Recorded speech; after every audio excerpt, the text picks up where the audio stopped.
Hello everybody, warm welcome. Thanks for tuning in to News 9 Live. I'm Kabir Naqvi and you're watching this special broadcast of top stories from our studios here in the National Capital Region. Well, we have an expansive list of stories to cover. We will touch upon what's happening in terms of global updates, North Korea's missile launch and the condemnation it has received. In terms of global climate change, we'll talk about climate change over the years, but focusing on the Bolivian Amazon, which has completely been devastated by the wildfires as well. The situation pretty much same in Greece as well. That's coming your way. We'll bring you updates from that Uttarkashi tunnel rescue operations. It's day 11, more than 180 hours have been passed, and still the workers continue to be trapped, even as the government has put it out there that they're doing all they can to expeditiously bring the trapped workers back home. But first and foremost, the top focus this news hour is going to be the 47th day of the West Asian conflict between Israel and Hamas.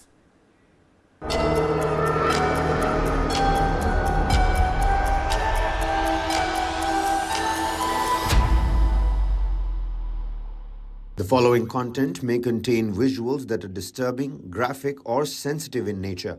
Viewer discretion is advised. This material is intended for mature audiences and may not be suitable for all viewers. Please exercise caution while watching, and if you find such content distressing, we recommend discontinuing viewing. This disclaimer is provided to ensure awareness and to prioritize viewer well-being. Well, now the war between Israel and Hamas has entered its 47th day. Before we move on, let's talk about what we're picking up from the war front. These are the latest updates, ladies and gentlemen.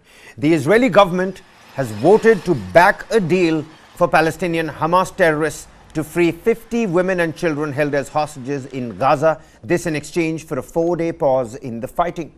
Now the hostage release will be in exchange for the 150 Palestinian women and children that are right now imprisoned in Israeli jails. A prominent Israeli daily has reported that the ceasefire will last for at least 4 days, if not more. Now the deal includes 300 aid trucks that are going to be allowed to send aid into Gaza from Egypt every day. 300 trucks every day. Meanwhile, hospitals on the other side of the divide in Israel are preparing to receive the hostages that are going to be released by Hamas. Over 14,000 Palestinians have been killed, with over 5,000 children as casualties. Meanwhile, the number of Israeli Defense Forces and the soldiers that have been killed in the ground operations inside the Gaza Strip has now come up to 69. Meanwhile, Israel has slammed the World Health Organization for quote-unquote ignoring terror activities at the Al-Shifa hospital, the largest medical compound in the Gaza Strip.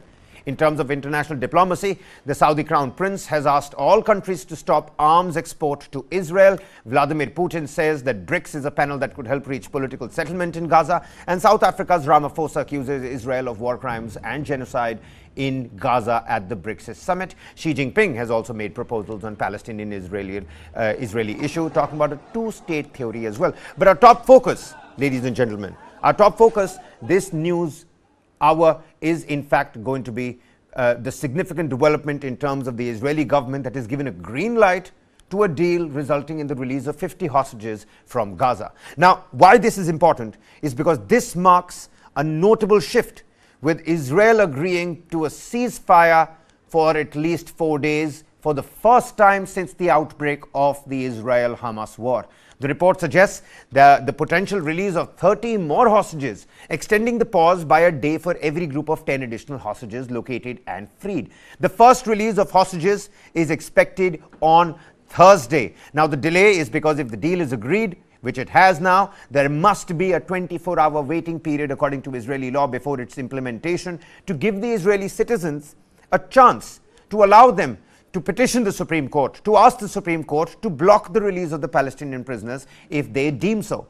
In preparation for the released hostages, nearly 6 hospitals in Israel are readying designated compounds to receive them separately from other patients and the media, as reported by Haaretz. Now, moreover, the deal encompasses an agreement by Israel to permit around 300 aid trucks daily to enter Gaza from Egypt, along with additional fuel provisions.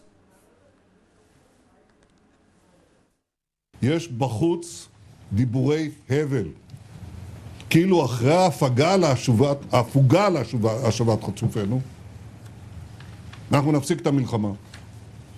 אז אני מבקש להבהיר, אנחנו במלחמה, ונמשיך במלחמה. נמשיך במלחמה עד שנשיג את כל היעדים שלנו.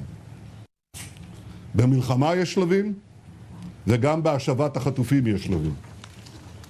אבל אנחנו לא נרפה עד שנשיג את הניצחון המוחלט, ועד שנחזיר את כולם.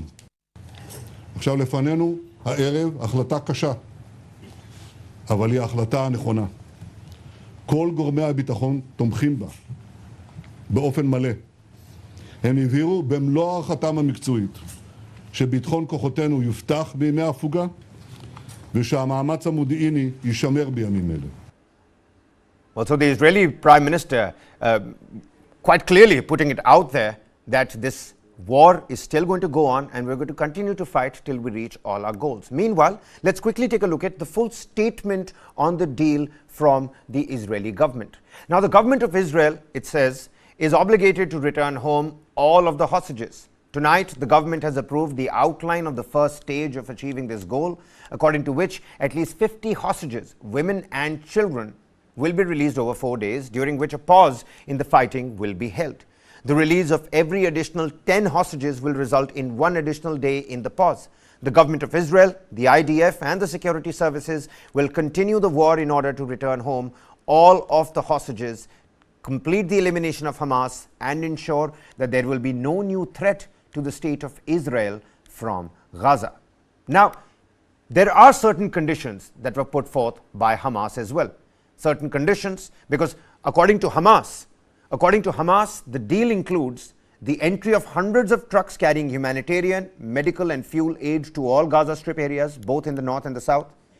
It's asked for halting air traffic in the south for about 4 days.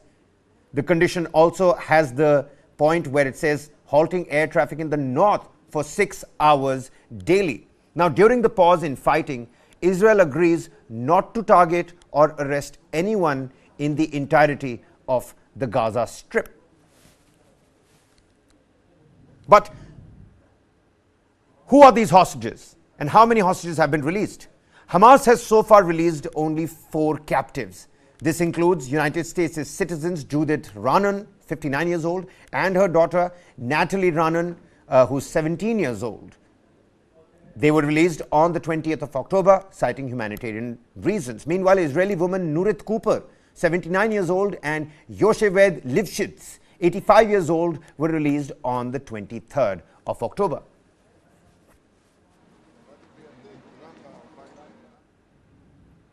But these are just 4 people. Who are the hostages that are being held captive in the Palestinian enclave? Well, take a look at this. Israel reports a total of 138 hostages with foreign passports representing over 40 countries.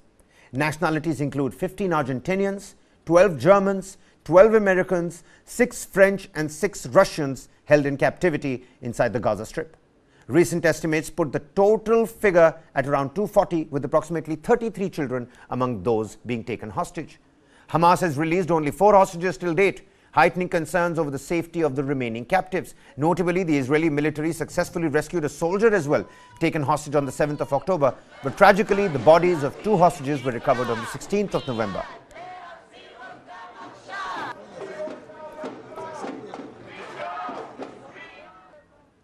Now again, it's interesting to note here, because only 3 cabinet ministers opposed the deal, all belonging to the religious Zionism party. The full cabinet is comprised of about 38 members from a number of different parties in Israel. Some strong critics of the deal came from the far right. Itamar Ben-Gvir, the national security minister, also opposition leader, expressed opposition to the deal. He added that he believes Hamas's approval of the hostage deal indicates that the Israeli army was carrying out an effective attack in the Palestinian enclave. On the other hand, you have Israel's finance minister, Bezalel Smotrich, who stated before the meeting that the deal was detrimental to Israel's security, the hostages and the IDF soldiers, albeit now the deal has been given a green light, but there is a 24-hour delay. Why is there a 24-hour delay if the deal has been given the green light? Well, take a look at this. Early reports from Israeli media indicate that if the deal is ratified, the first batch of hostages could be released on Thursday. Now, this 24-hour waiting period post the deal's approval is to allow Israeli citizens to petition the Supreme Court to block the release of Palestinian prisoners if they deem fit or if they want to do so. 24-hour period to allow petitions to the Supreme Court to block deal. That's why Israel has to wait another day. Thursday morning, it is being expected that the first hostage release is going to be carried out. Meanwhile, various world leaders, various world organizations, they've come out and reacted on this new deal. A senior United States administration official on, of course, the advantage point of speaking to us in anonymity, has outlined the details of the hostage deal with Hamas. According to the official, take a look at this, at least 50 women and children will be released over 4 to 5 days. The United States hopes the Gaza pause will also be observed by Hezbollah and the Israeli forces in the northern parts of Israel. Now, the deal is structured to incentivize hostage release beyond the initial number of 50 hostages. In some cases, Hamas needs to pause to locate these hostages to release them as well. Now, initial release will start 24 hours after the deal is actually reached and arrived at. We'll have to wait another 24 hours. Why? Well, I already told you. Now, the United States anticipates more than 50 hostages will be released in the initial phase. A rigorous inspection regime will prevent Hamas from obtaining more weaponry during this pause and rearm itself. Meanwhile, the US government hopes that the pause will lead to an increase in the humanitarian supplies as well. Part of the deal also states that 308 trucks will move into the Gaza Strip every day unhindered. The most important aspect is that 3 Americans, including a soon-to-be 4-year-old girl, are included in the initial release in the Israel-Hamas hostage deal. Other nationalities don't know much about that right now. But according to the US official, these 3 Americans, including a 3-year-old girl who's soon going to turn 4 years old on Friday, is part of the first 50 hostages that are going to be released from the Palestinian enclave.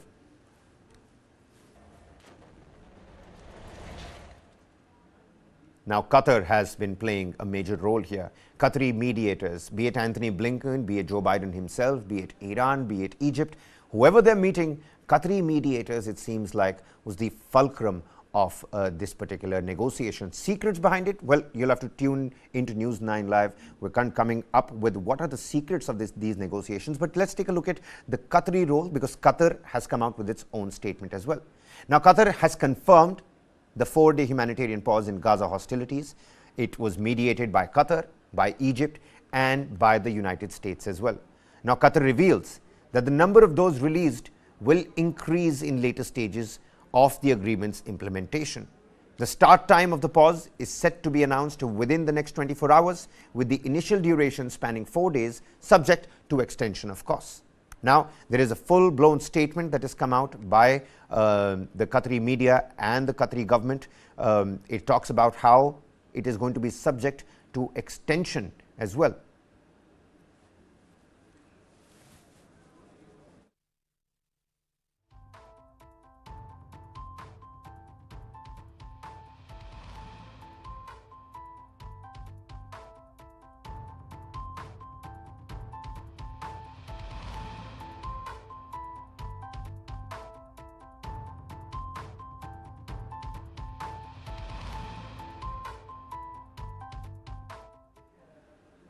Meanwhile, the Israeli army continued to release visuals showing forces pushing further into the Gaza Strip. This one included what the army said was an anti-tank missile found under a baby's crib in a Palestinian home in the Hamas-controlled territory. The visuals released by the IDF shows Israeli bombing operations underway in the Gaza Strip, even as the deal on hostages has been reached at. These are visuals from Zaytun neighborhood in Gaza Strip, where you can see the bombing and the bombardment that continues on. Tanks encircle these areas. Residential blocks have been hit, just like what happened around the Indonesian hospital as well. But those visuals that we showed you, the pictures that we'll put out on your screens in terms of how they found an anti-tank missile on the baby's crib. These are searches that are being carried out inside these residential complexes. The IDF is going in, and this is what they found, an anti-tank missile hid under a baby's cot.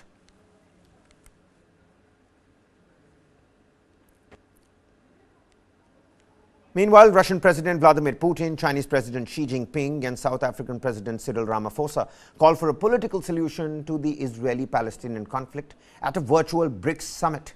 The meeting emphasized on several points on the conflict but did not have a joint declaration. Russian President Vladimir Putin on Tuesday said the BRICS group of developing nations could help with a political solution to the Israeli-Palestinian conflict. The comments came during a televised summit where Putin again blamed the Middle East crisis on the failure of U.S. diplomacy. We call for joint efforts of the international community aimed at de-escalating the situation, a ceasefire, and finding a political solution to the Palestinian-Israeli conflict. And the BRICS states and countries of the region could play a key role in this work. He did not explain how any effort might be organized. Russian and Western policy experts say Putin is trying to use the Gaza crisis to his advantage, as part of a strategy to court allies in developing countries. Calls for a ceasefire were also echoed by BRICS chair, South African President Cyril Ramaphosa.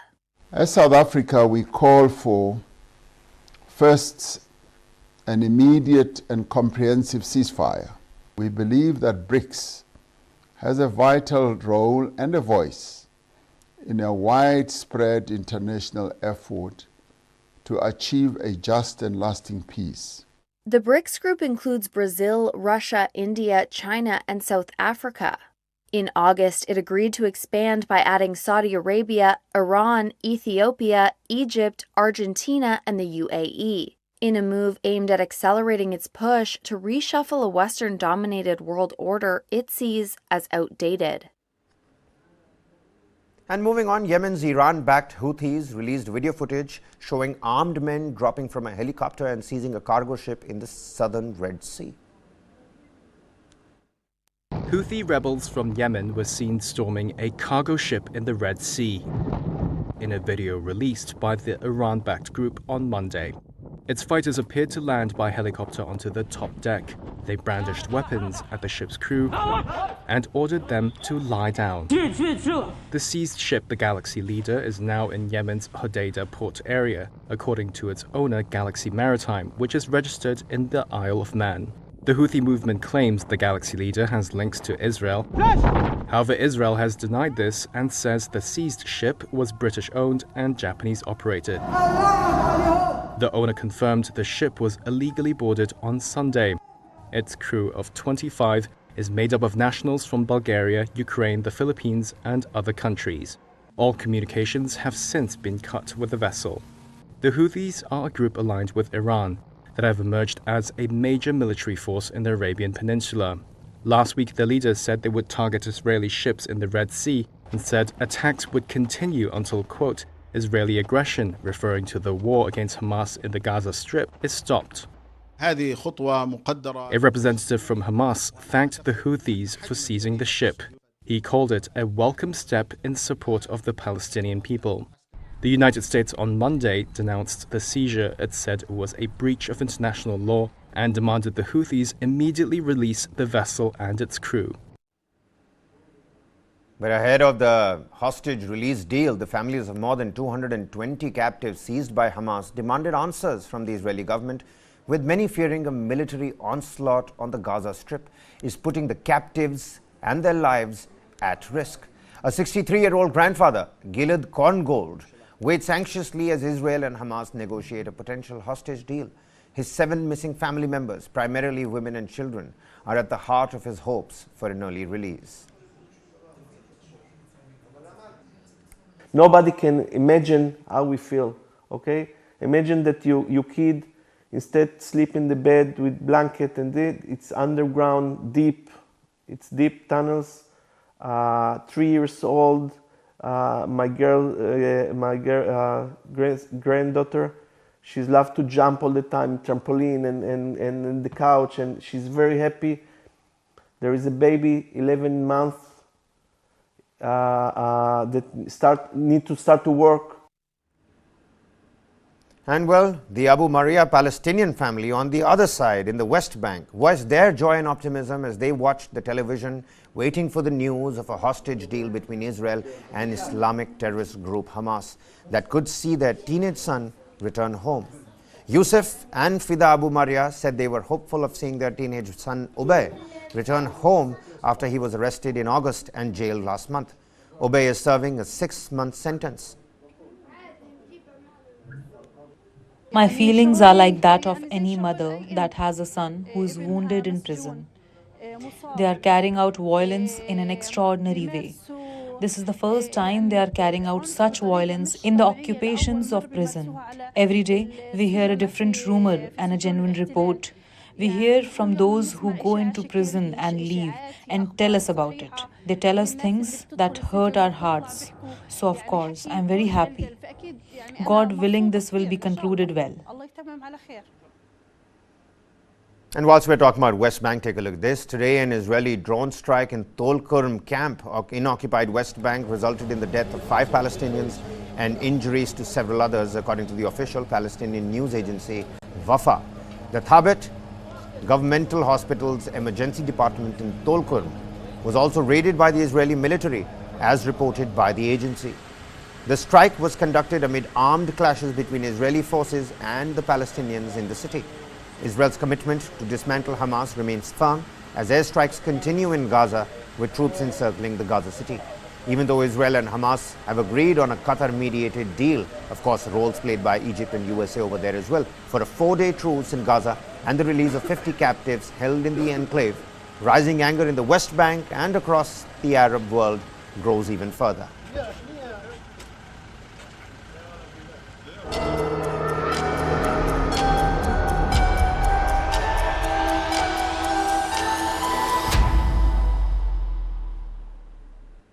Well, you can continue to tune in to News 9 Live for all the latest details that are coming out of the 47th day of the West Asian conflict between Israel and Hamas. Meanwhile, shifting our focus here from some stories down back at home, let's quickly cut across to Uttarkashi, where essentially that tunnel rescue process is still underway. Let's take a look at the latest coming in on the rescue operations at the Uttarkashi tunnel, where 41 workers still remain trapped. Now, drilling has resumed and 35 meters of drilling has been done by the auger machine, which is almost half of the 70-meter distance that needs to be covered to reach the trapped workers. About 25 meters of vertical drilling has also been done from the top. There are 5 global experts at the site to advise on the rescue operations. Now, rescue workers have said that trapped workers have ample space and lighting inside to move about, but their mental trauma and situation is something that needs to be looked at. A 6-inch pipe is available since the beginning to give trapped workers food and medicine. Survival rations are being pushed through a compressor to the workers.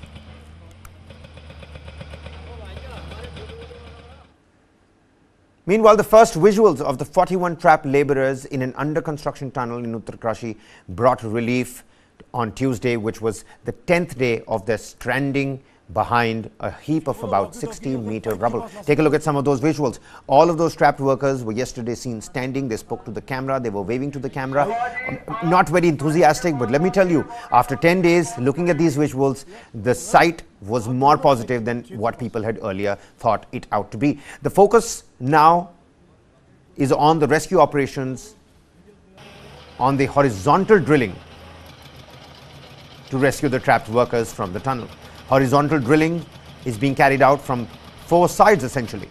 From the Barcourt side, from the Silkyara sides, which are the actual original 2 mouths of the tunnels from one end to the other, and the workers where they're trapped in the middle of the tunnel they're trying to be approached from sideways, from the side portions of the tunnel.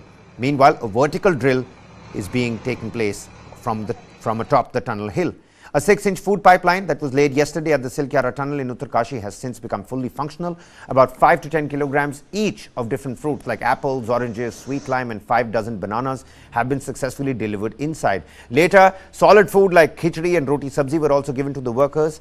The food was prepared under the supervision of a doctor so that it is easily digestible. There's less oil in it, more vegetables and roughage that has been taken care of. On the other hand, the Indian Air Force flew in a further set of 18 tons of load from Raurkela to Dehradun. Specialist equipment is also being flown in from Bengaluru. Rescue workers say there is sufficient water, oxygen power and light inside the tunnel. A few families of the trapped workers have been transported and they spoke to the men trapped in the tunnel. Survival rations, medicine and other essentials are being pushed through a compressor into the space where these workers are currently trapped. Some of those rescue works, visuals on your screens, ladies and gentlemen. Local authorities via loudspeaker constantly speaking to the people that are trapped inside.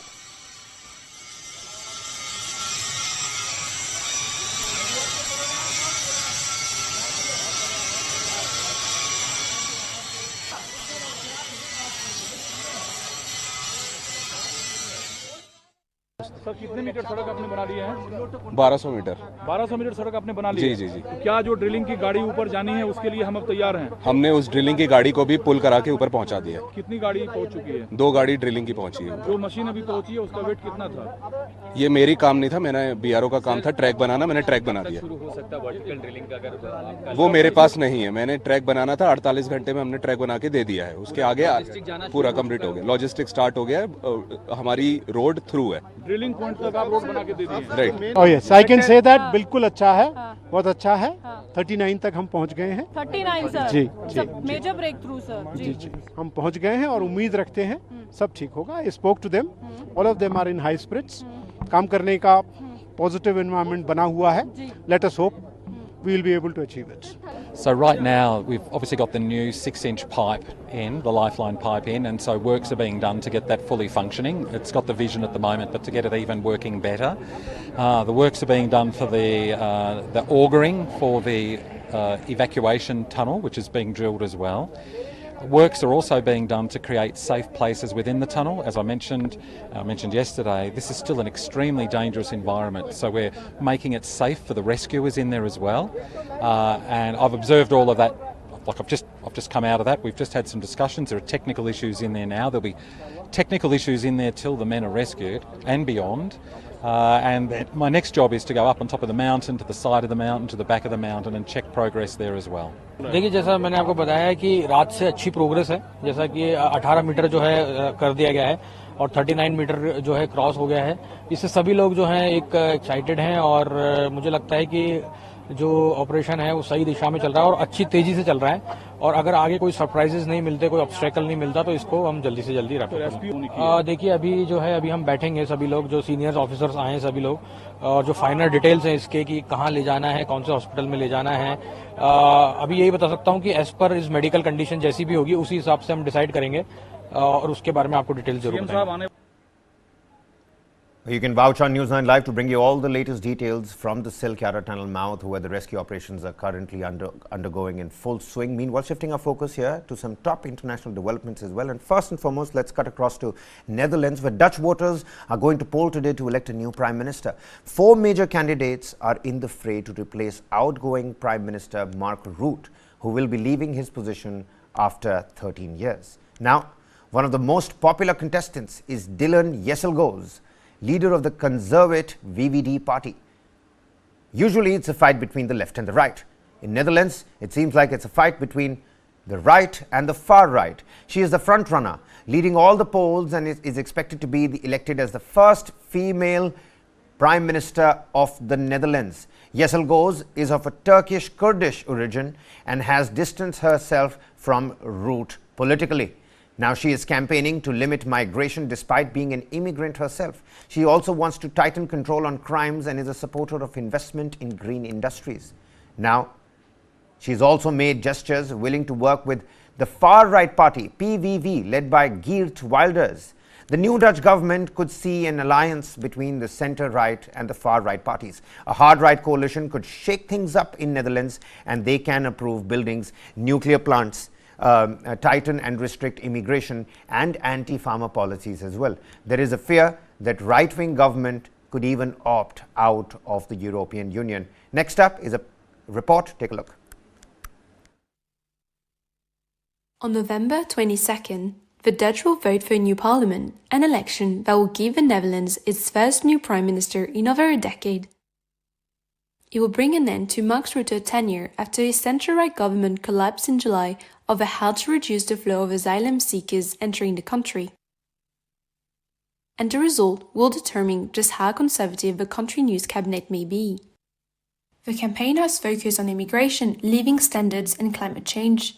With unemployment below 4%, key social issues include a housing shortage, healthcare system failure, and a resentment over a growing gap between rich and poor in the famously egalitarian society. Immigration, an ongoing concern since the early 2000s, remains a key theme, as does voters' calls for urgent action on climate change. Despite a majority of voters supporting right-leaning parties, no single party is projected to secure over 20% of the vote. This leaves the door open for difficult coalition talks and compromises. A hard-right coalition could approve building new nuclear plants and restrict immigration, possibly seeking exemptions from European Union rules to achieve those goals. A more centric coalition will likely continue to focus on renewable energy and an increased social spending, including raising the minimum wage. Virtually all parties say they want to address a housing shortage. 4 candidates are in with a shot. Dilan Yeşilkağ's leader of Rutte's conservative VVD party aims to become the Netherlands' first woman prime minister. Frans Timmermans, former EU climate chief, leads a combined ticket for the Labour and Green Left parties. Geert Wilders, known for his anti-Islam stance, has positioned his Freedom Party more moderately lately. And Peter Omtzigt, who launched his own new social contract party, is focused on reforming the country's political system. But whatever the outcome of the vote, forming a new government involves complex negotiation and talks that can take months. Rutte and his team will remain in a caretaker role until the new government is installed, likely in early 2024. And well, you thought that OpenAI saga was over. Well, think again. Sam Altman has revealed his return to OpenAI as CEO and emphasizes the plan to enhance the partnership with Microsoft. Meanwhile, discussions between Altman and OpenAI's board about his potential role as a director is on a transitional board is in fact continuing. This next report will give you a better significance of what's actually happening behind the doors.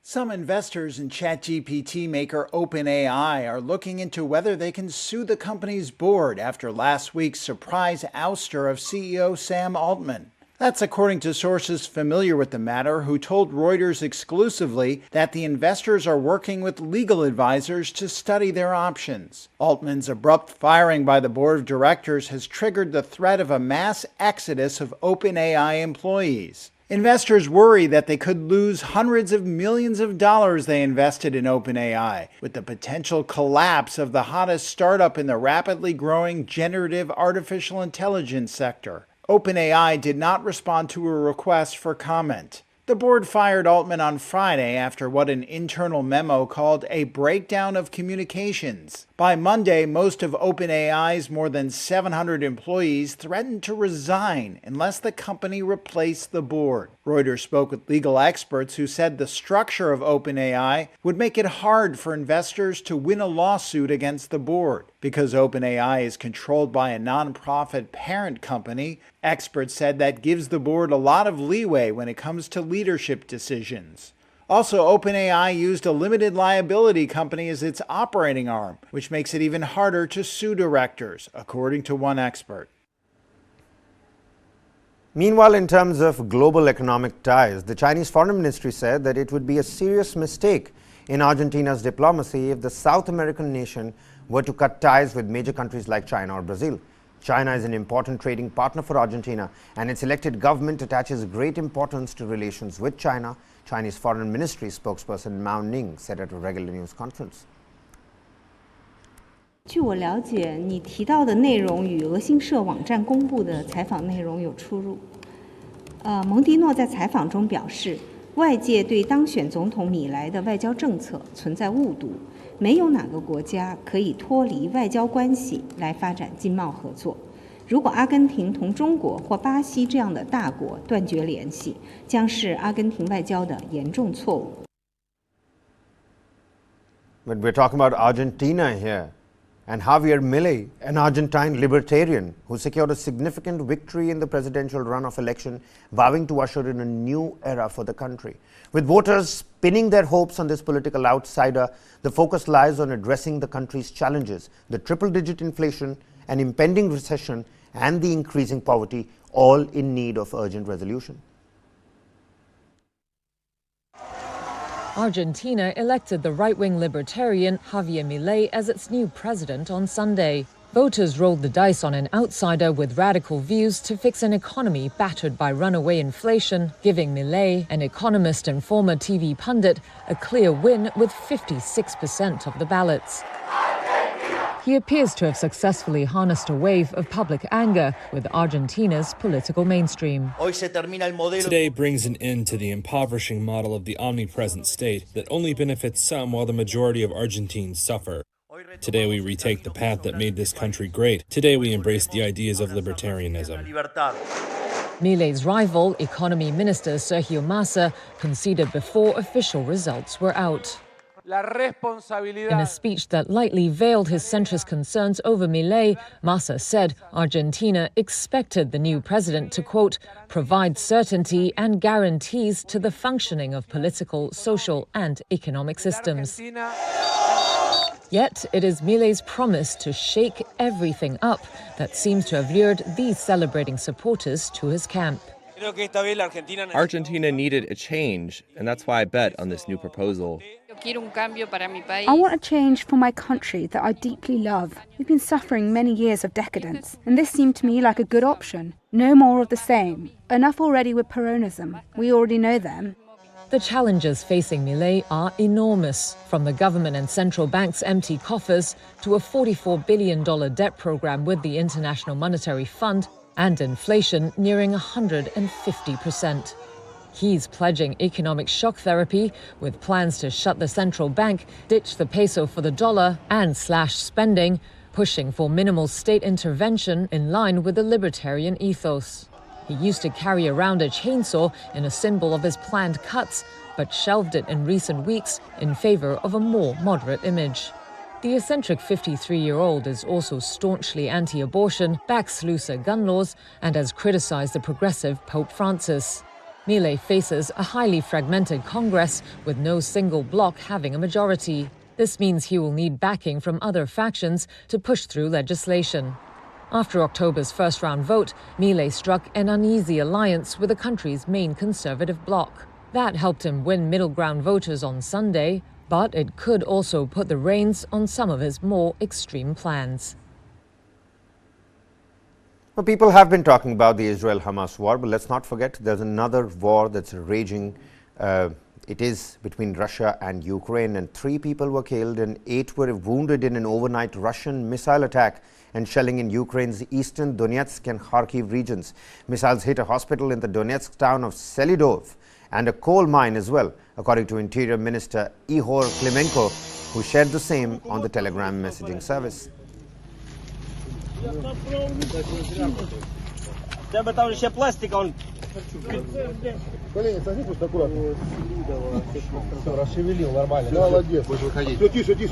Носилки готовьте. Сюда. Носилки давайте. Сюда готовьте носилки.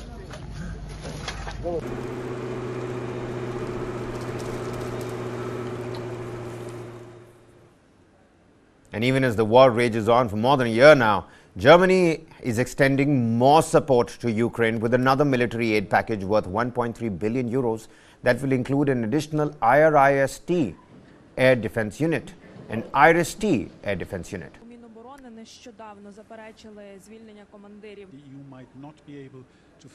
I have the honor and the pleasure to announce a new package for my visit here, and in this package is included, of course, another 4 further systems of IRIS-T SLM.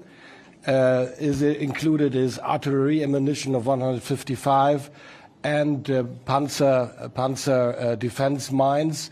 So we are altogether, it's a package of 1.3 billion euros, and I'm quite sure this is the 5th package since last winter.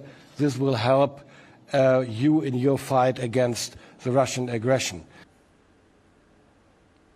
Meanwhile, in a video message commemorating the Day of Dignity and Freedom, Ukrainian President Volodymyr Zelensky said that Ukrainians will not allow their freedom to be taken away. Today we celebrate the Day of Dignity and Freedom. It is a public holiday established to commemorate the beginning of two revolutions, the 2004 revolution and the Revolution of Dignity 10 years ago. 10 years ago, we started a new page of struggle. 10 years ago, Ukrainians launched their first counteroffensive against unlawfulness, against attempts to deprive us of our European future, against our subjugation. Year after year, step after step, we do everything to ensure that our star shines in the circle of stars on the EU flag, which symbolizes the unity of the peoples of Europe. The star of Ukraine. 20 years ago, it was a romantic dream. 10 years ago, an ambitious goal. And today, a reality in which it is impossible to stop our progress and the completion of all the mandatory stages. Therefore, our candidate status and further accession negotiations should definitely finish with Ukraine's full membership in the EU.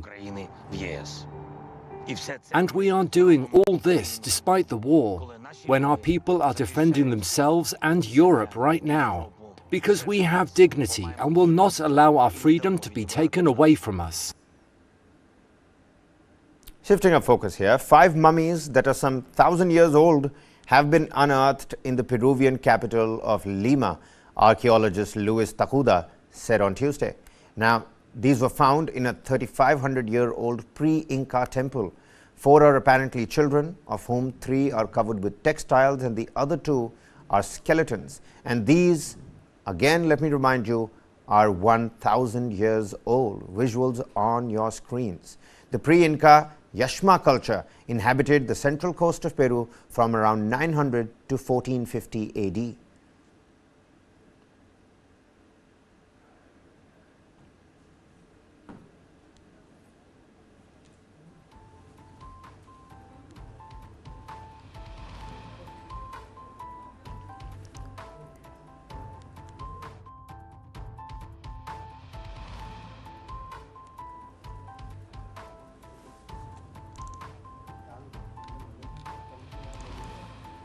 Two mummies revealed their skeletons.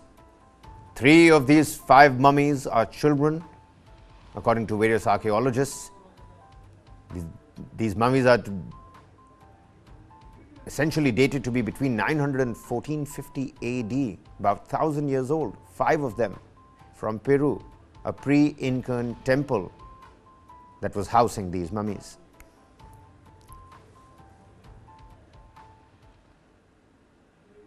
And moving on, Wish, a heartfelt tribute, shines a spotlight on the Disney's unparalleled legacy, honoring both its enchanting past and ongoing magic. What really is Wish? Well, take a look.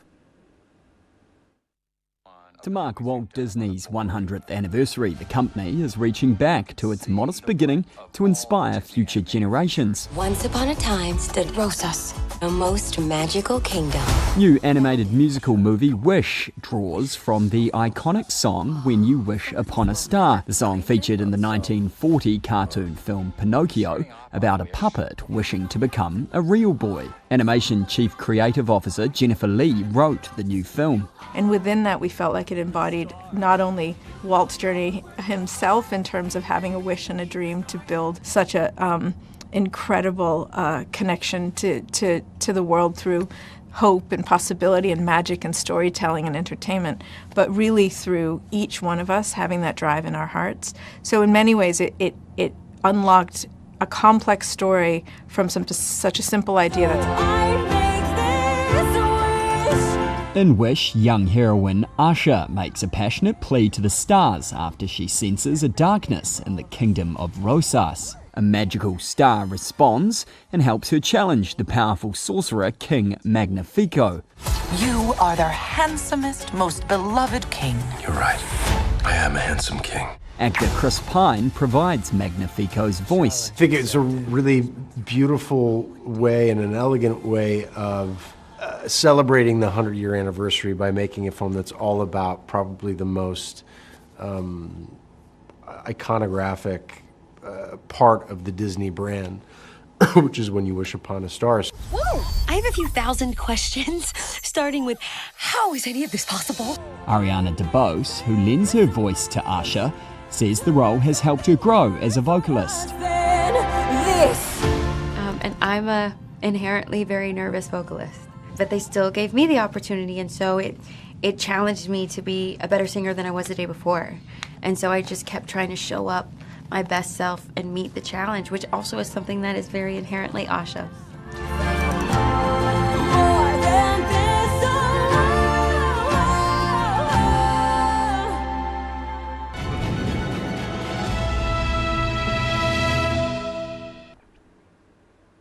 And just like we promised, our next segment is going to focus on global climate change. It's important that we talk about all of this. Why it's important, we'll take a look at this. Bolivian firefighters face a mammoth task to control the fires ravaging thousands of hectares in the north of Bolivia on Tuesday. Striking pictures on your screens. Bolivian defense minister has already said that the fires have consumed over 3 million hectares of the Bolivian Amazon.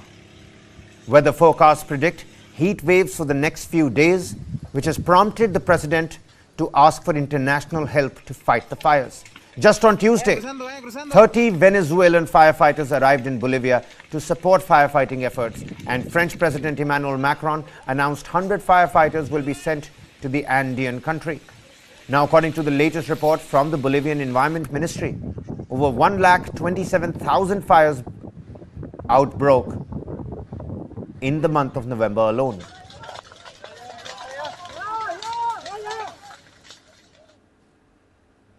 And from Bolivia, going across to Greece, where in the small village of Seselko in central Greece, Vasilis Siametas has experienced the extremes of unusual weather this summer, turning Greece into a hotspot for climate change. Take a look.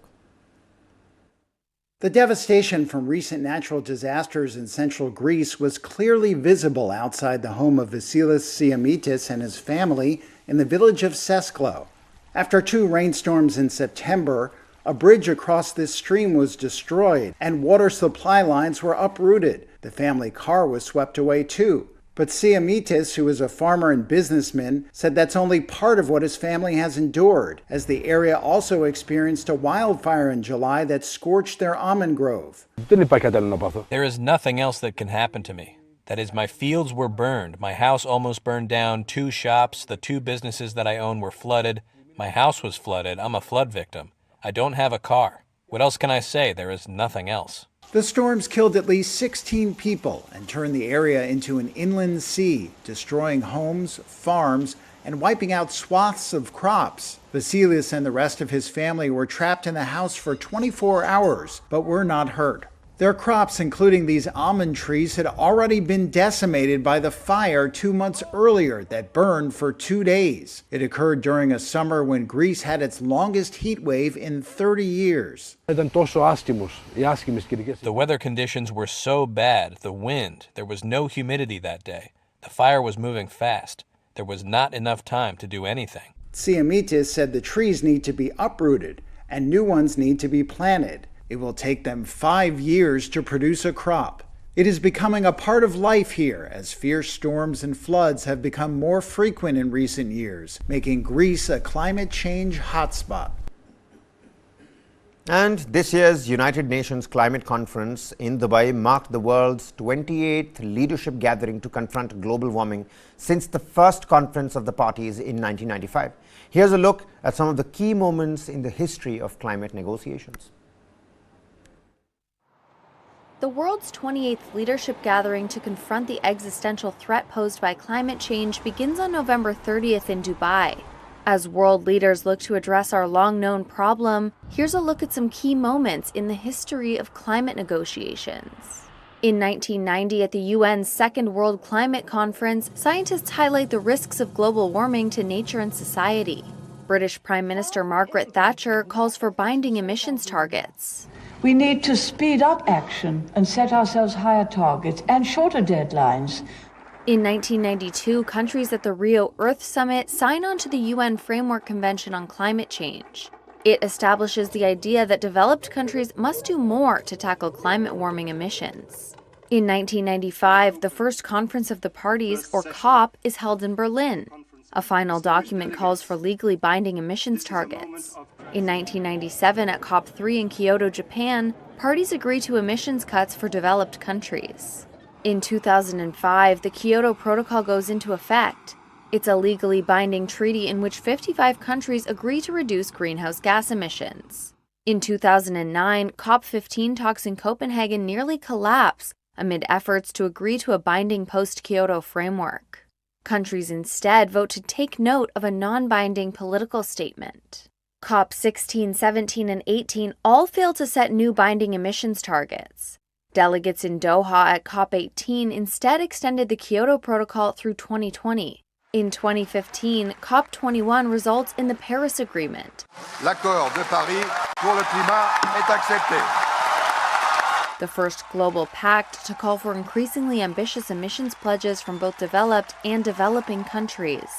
Delegates also pledged to try to keep warming to within 1.5 degrees Celsius. In 2017, U.S. President Donald Trump pulls the U.S. out of the Paris Treaty. The United States will withdraw from the Paris Climate Accord. 4 years later, in 2021, newly elected U.S. President Joe Biden rejoins the Paris Agreement.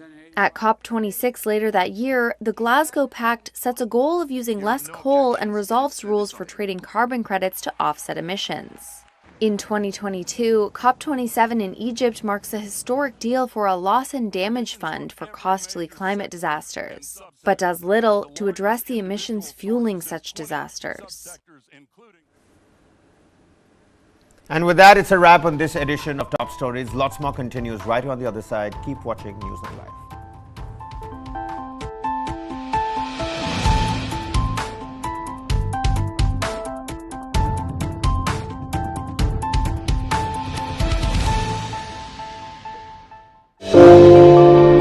They picked my husband.